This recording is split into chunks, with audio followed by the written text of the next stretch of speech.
Hello! പാട്ടും തുള്ളലുമൊക്കെ കാണുമ്പോൾ നിങ്ങളെല്ലാവരും വിചാരിച്ചിട്ടുണ്ടായിരിക്കും ഏതെങ്കിലുമൊക്കെ ട്രിപ്പ് പോവാണെന്ന്. അതൊന്നും അല്ല കേട്ടോ. ദേ ആ മുടിയും വളർത്തിയിരിക്കുന്ന ആളുടെ ഹൽദിക്ക് പോകുന്നതാണ്. ആളെന്നൊക്കെ പറഞ്ഞപ്പോൾ വെറുതെക്കാരനോ കൂട്ടുകാരനോ ആണെന്നൊന്നും തെറ്റിദ്ധരിക്കേണ്ട. ശരത്തേട്ടൻ്റെ സ്വന്തം അനിയൻ്റെ കല്യാണമാണേ. ഞങ്ങളുടെ കുടുംബത്തിൽ അവസാനത്തെ കല്യാണം കേട്ടോ, അപ്പൂൻ്റെ കല്യാണം. അതുകൊണ്ട് തന്നെ ഏറ്റവും കൂടുതൽ കിടന്ന് ആഘോഷിച്ച് അർമാദിക്കണമെന്ന് ഞങ്ങളെല്ലാവരും മനസ്സിൽ വിചാരിച്ച ഒരു കല്യാണമായിരുന്നു. പക്ഷേ എല്ലാ പ്ലാനിങ്ങും വെള്ളത്തിൽ വരച്ച വര പോലെയായി പോയി. കാരണം കല്യാണത്തിൻ്റെ തൊട്ട് മുമ്പ് തന്നെ ശരത്തേട്ടൻ്റെ അച്ഛൻ്റെ ചേട്ടൻ മരിച്ചുപോയി. അപ്പോൾ പിന്നെ നമുക്ക് ആഘോഷങ്ങളൊന്നും ഒരുപാട് അങ്ങ് ആക്കാൻ പറ്റില്ലല്ലോ. കാരണം തൊട്ടടുത്ത റിലേറ്റീവാണ് മരിച്ചു പോയിരിക്കുന്നത്. കല്യാണം മാറ്റി വെക്കുക എന്ന് പറഞ്ഞാൽ നടക്കുന്ന കാര്യമല്ല. കാരണം പെണ്ണിൻ്റെ വീട്ടിലെ എല്ലാ കാര്യങ്ങളും അടുപ്പിച്ചുകൊണ്ട് ഇരിക്കുകയാണ്. എന്തൊക്കെ നഷ്ടങ്ങൾ വരും. ഒരു കല്യാണം എന്ന് പറഞ്ഞാൽ ചിലവ് എന്തൊക്കെയാണ്. അതുകൊണ്ട് കല്യാണം ഞങ്ങൾ മാറ്റിയൊന്നും വെച്ചില്ല. അതുകൊണ്ട് തലേ ദിവസത്തെ പരിപാടിയൊക്കെ ക്യാൻസൽ ചെയ്തു. അപ്പം തലേ ദിവസം കിടന്ന് ആഘോഷിക്കാൻ ഇരുന്നത് മുഴുവനും ഞങ്ങൾ ഇങ്ങനെ അങ്ങ് ആഘോഷിക്കാമെന്ന് വിചാരിച്ചു. ചാലക്കുടിയിലാണ് കേട്ടോ പെണ്ണിൻ്റെ വീട് വരുന്നത്. അപ്പം ഹൽദി അവിടെയാണ് നടക്കുന്നത്. ഞങ്ങളൊരു ട്രാവലറൊക്കെ എടുത്ത് അങ്ങോട്ട് പോകാമെന്ന് വിചാരിച്ചു. വൈകുന്നേരം ഒരു 6:30 പരിപാടി തുടങ്ങും. പക്ഷേ അങ്കമാലിയിൽ നല്ല ബ്ലോക്കായിരുന്നു. അതുകൊണ്ട് ഞങ്ങൾ എത്തിയതെപ്പോഴാണെന്നറിയാമോ?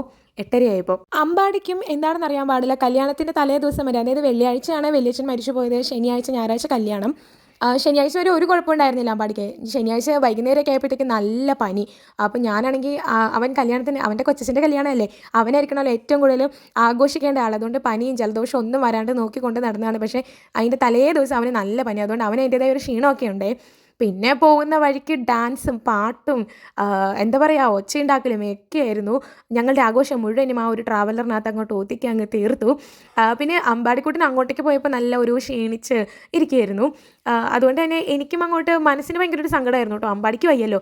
അമ്പാടിക്ക് എന്തെങ്കിലും വയ്യാന്നൊക്കെ കണ്ടു കഴിഞ്ഞാൽ പിന്നെ എനിക്ക് ആകെ പാടൊരു ബുദ്ധിമുട്ടാണ്. അവനെ ഒഴിവാക്കി ഹൽദിക്ക് പോകാമെന്നൊക്കെ ഞങ്ങൾ ആദ്യം വിചാരിച്ചതായിരുന്നു. പക്ഷേ വീട്ടിലിരുന്നാൽ അവൻ അടങ്ങിയൊന്നും ഇരിക്കത്തൊന്നുമില്ല. ഇതുവഴിയൊക്കെ കയറി ഇറങ്ങി നടക്കും. അതിലും ഭേദം ഞങ്ങളുടെ കൂടെ കൊണ്ടുവരുന്നത്. അതാവുമ്പം വയ്യല്ലോ. അപ്പം നിലത്ത് ഇറക്കാണ്ട് ഇങ്ങനെ പിടിച്ചോണ്ട് നടക്കാമല്ലോ. അതുകൊണ്ട് ഞങ്ങൾ അവനെ വീട്ടിലൊന്നും ആക്കിയില്ല. ഞങ്ങൾ അവനെയും കൂടെ കൊണ്ടുവന്നു. പക്ഷേ അത് കൊണ്ടുവന്ന് കഴിഞ്ഞപ്പോൾ എനിക്ക് മനസ്സിലായിട്ടോ, അത് കൊണ്ടുവന്നതായിരുന്നു ഏറ്റവും നല്ലൊരു ബെസ്റ്റ് ഡിസിഷന്. കാരണം അവൻ നന്നായിട്ട് എൻജോയ് ചെയ്യുന്നുണ്ടായിരുന്നു വയ്യെങ്കിലും. ഇതിലിപ്പോൾ കല്യാണം എന്ന് പറഞ്ഞാൽ എന്തൊക്കെ ചടങ്ങുകളാണല്ലേ. എൻ്റെ ചേട്ടൻ്റെ കല്യാണത്തിന് ആകെപ്പാടെ 3 പരിപാടി ഉണ്ടായിരുന്നുള്ളൂ. തലേദിവസത്തെ പരിപാടി, കല്യാണത്തിൻ്റെ അന്നത്തെ ഒരു ചടങ്ങ്, പിന്നെ റിസപ്ഷൻ, അത്ര ഉണ്ടായിരുന്നുള്ളേ. ഇന്നത്തെ കാലത്ത് എന്തൊക്കെ ചടങ്ങുകളാണ്. തലേ ദിവസത്തെ പരിപാടി, haldi, bride to be, groom to be, കല്യാണം, റിസപ്ഷൻ, അത് പിന്നെ 4ൻ്റെ അന്ന് പോക്ക്, അങ്ങനെ എന്തൊക്കെ പരിപാടികളാണല്ലേ. അങ്ങനെ കുറേ നേരത്തെ പാട്ടിനും അർമാദിക്കൽക്കുമൊക്കെ ശേഷം ഞങ്ങൾ അങ്ങനെ സ്റ്റേജിലെത്തി. അവിടെ അശ്വതി വന്നിരിക്കുന്നുണ്ടായിരുന്നു. നല്ല പോസ്റ്റാണ് കേട്ടോ ഞങ്ങൾ കൊടുത്തത് അവർക്ക്. എല്ലാവരും ഷമിയുടെ നെല്ലിപ്പലകയൊക്കെ കണ്ട് ഫുഡൊക്കെ കഴിക്കാൻ തുടങ്ങിയിരുന്നു. പക്ഷേ ഇതാണ് അശ്വതിയുടെ അമ്മ. പുറകിൽ വരുന്നത് ഫ്രണ്ടാണ് കേട്ടോ. അങ്ങനെ ഞങ്ങളെല്ലാവരും ചെന്നു. ഞങ്ങളെ വെൽക്കം ചെയ്തു. പിന്നെ സ്റ്റേജിലേക്ക് കയറാൻ വേണ്ടി നിർബന്ധിച്ചു.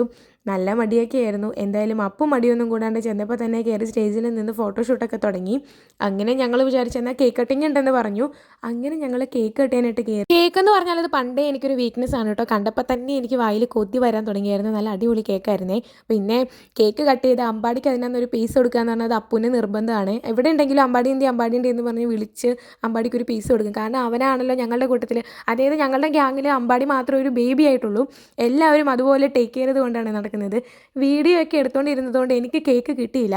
അതിൻ്റെ നല്ല നഷ്ടബോധം എനിക്ക് ഉണ്ടതാനും. പിന്നെ മെയിൻ പ്രശ്നം എന്താണെന്നറിയാമോ? നമ്മൾ കുറച്ച് ടീംസ് മാത്രമേ അങ്ങോട്ടേക്ക് ചെന്നിട്ടുള്ളൂ. ബാക്കി മുഴുവനും പെണ്ണിൻ്റെ വീട്ടുകാരായിരുന്നു. അതുകൊണ്ട് തന്നെ നമുക്കൊരു സഭാകമ്പമൊക്കെ ഉണ്ടായിരുന്നു കേട്ടോ. എന്ത് ചെയ്യണം, എങ്ങനെ ചെയ്യണം എന്നൊക്കെ അറിയാൻ പാടില്ലാത്ത ആകെപ്പാടെ കുഴഞ്ഞു നിൽക്കുകയായിരുന്നേ. എന്തായാലും കേക്കൊക്കെ കട്ട് ചെയ്ത് എല്ലാവരും അങ്ങോട്ടും ഇങ്ങോട്ടും കേക്കും കൊടുത്ത് ശരത്തേൻ്റെ വായിലും ഒരു ലോഡ് കുത്തിക്കയറ്റി നിറച്ച് കൊടുത്തിട്ടുണ്ട്. അങ്ങനെ അവരെല്ലാവരും കേക്കൊക്കെ കഴിച്ച് നിർവൃതി അടഞ്ഞു. ഞാൻ മാത്രം വീഡിയോയും ഷൂട്ട് ചെയ്തുകൊണ്ട് ഇങ്ങനെ ഇരുന്നു. ശരത്തേട്ടനെ കണ്ടില്ലേ, വാ നിറയെ കുത്തിക്കയറ്റിയാണ് പോകുന്നത്. പിന്നെ ഗ്രൂപ്പ് ഫോട്ടോ ഞങ്ങളോട് പറഞ്ഞു ഫോട്ടോ എടുക്കുന്ന സമയത്ത് ക്യാൻഡിഡ് കിട്ടാൻ വേണ്ടിയിട്ട് അങ്ങോട്ടും ഇങ്ങോട്ടും സംസാരിച്ചുകൊണ്ടിരിക്കാൻ. അതിൻ്റെ പട്ടി ഷോയാണ് കേട്ടോ ഈ കാണിക്കുന്നത് മുഴുവനും. പക്ഷേ ഇനി ഫോട്ടോ ഞങ്ങൾക്ക് കിട്ടിയിട്ടില്ല. അത് കഴിഞ്ഞ് ഫോട്ടോയൊക്കെ എടുത്ത് കഴിഞ്ഞപ്പോഴത്തേക്കും വിശപ്പിൻ്റെ വിളി ശരിക്കും അങ്ങ് വന്നു. ഞാനാണെങ്കിൽ അമ്പാടിക്ക് വയ്യാത്തത് കൊണ്ട് നേരത്തെ തന്നെ അവന് കഴിക്കാൻ കൊടുത്തു. അവൻ ബിരിയാണിയും ചോറും ഒക്കെ കഴിച്ചിട്ടുണ്ടായിരുന്നു. എന്നാലും എനിക്കൊരു തൃപ്തിയായില്ല. വീട്ടിൽ പോയി കഞ്ഞിയും കൂടെ കൊടുക്കാമെന്നും പറഞ്ഞാട്ടോ ഞാനിരിക്കുന്നത്. അങ്ങനെ അവനെ ടേക്ക് കെയർ ചെയ്ത് അവൻ്റെ ഫുഡൊക്കെ കഴിപ്പിച്ച് കഴിഞ്ഞപ്പോഴത്തേക്കും ഞാൻ കഴിക്കാമെന്ന് വിചാരിച്ചു. നല്ല ഫുഡായിരുന്നു കേട്ടോ. നല്ല അടിപൊളി ബിരിയാണി അല്ല, ഫ്രൈഡ് റൈസ് ഉണ്ടായിരുന്നു, ചില്ലി ഗോബി, ചില്ലി ചിക്കൻ, പിന്നെ ചോറ്, മാങ്ങാക്കറി, അങ്ങനെ അത്യാവശ്യം നല്ല നോൺ വെജ് ഐറ്റംസ് ഒക്കെ ഇൻക്ലൂഡ് ചെയ്തൊരു നല്ല ഫുഡായിരുന്നേ. വാരി വലിച്ച് കഴിച്ചിട്ട് നേരത്തെ ഇറങ്ങണം. എന്താണെന്നറിയാമോ, രാവിലെ 4 മണിക്ക് എഴുന്നേറ്റ് റെഡി ആവാനുള്ളതാ. അങ്കമാലിയിലെങ്ങാനും ബ്ലോക്ക് കിട്ടിക്കഴിഞ്ഞാൽ വീട്ടിലെത്തുമ്പം 10-12 മണിയാകും. 12 മണിക്ക് കഴിഞ്ഞ് കഴിഞ്ഞാൽ പിന്നെ 4 മണിക്ക് കിടന്നു കഴിഞ്ഞാൽ പിന്നെ 4 മണിക്ക് എഴുന്നേൽക്കാൻ ഉറക്കമേ കിട്ടത്തില്ല. അതുകൊണ്ട് ഞങ്ങളവിടുത്തെ പരിപാടികളെല്ലാം കഴിഞ്ഞ് നേരത്തെ തന്നെ ഇറങ്ങിയേ. ഇറങ്ങുന്നതെന്ന് പറഞ്ഞാൽ എല്ലാവരും ഞങ്ങളെ കൊണ്ടയാക്കാൻ, അതായത് വണ്ടിയിൽ കൊണ്ടയാക്കാനൊക്കെ ആയിട്ട് വന്നിട്ടുണ്ടായിരുന്നു. ഐസ്ക്രീമൊക്കെ ഉണ്ടായിരുന്നു കേട്ടോ. അമ്പാടിക്ക് വയ്യാത്തത് കൊണ്ട് ഞാൻ ഐസ്ക്രീമിൻ്റെ ഏരിയയിലേക്ക് പോയതേ ഇല്ല. അമ്മയായി കഴിഞ്ഞാൽ നമ്മൾ എന്തൊക്കെ കാര്യങ്ങളല്ലേ സാക്രിഫൈസ് ചെയ്യുന്നത്. ഐസ്ക്രീം, കേക്ക് ഇതൊക്കെ വാരി വലിച്ച് തിന്നുന്ന ആളാണ് ഞാൻ. എന്നെ കണ്ട് അവൻ പഠിക്കുമല്ലോ എന്ന് വിചാരിച്ച് ഇപ്പം ഞാൻ അതൊന്നും ഒരുപാട് കഴിക്കാറില്ല. പനിയായതുകൊണ്ട് ഞാൻ അമ്പൂന് ഐസ്ക്രീം കൊടുത്തില്ല. അവൻ്റെ മുന്നിലിരുന്ന് ഐസ്ക്രീം കഴിച്ചാൽ അത് കുഞ്ഞിന് സങ്കടം വരത്തില്ലേ, അതുകൊണ്ട് ഞാൻ ഐസ്ക്രീം കഴിച്ചതുമില്ല. അങ്ങനെ തിരിച്ചു പോകാൻ വേണ്ടിയിട്ട് ഞങ്ങൾ ട്രാവലറിൽ വീണ്ടും കയറിയേ. അപ്പോൾ വീണ്ടും തുടങ്ങി ലൈറ്റ് ഇട്ട് പാട്ടും ബഹളവും. സത്യം പറയാമല്ലോ, ഒരു ലിമിറ്റ് കഴിഞ്ഞാൽ പിന്നെ എനിക്കിതൊന്നും എൻജോയ് ചെയ്യാൻ പറ്റത്തില്ല കേട്ടോ. എനിക്ക് എവിടെയെങ്കിലുമൊക്കെ കിടന്ന് ഉറങ്ങണം. അങ്ങോട്ട് പോകാൻ നേരം ഉണ്ടല്ലോ, ഇങ്ങോട്ട് വന്നപ്പോൾ വാടിയിരുന്ന് അമ്പാടി, അങ്ങോട്ട് പോകാൻ നേരം നല്ല ആക്റ്റീവായി. എല്ലാവരും ഒരുമാതിരി ലോസ്റ്റായി ഇരിപ്പായിരുന്നു. പക്ഷെ അമ്പാടി മാത്രം ഫുൾ വൈബായിരുന്നേ.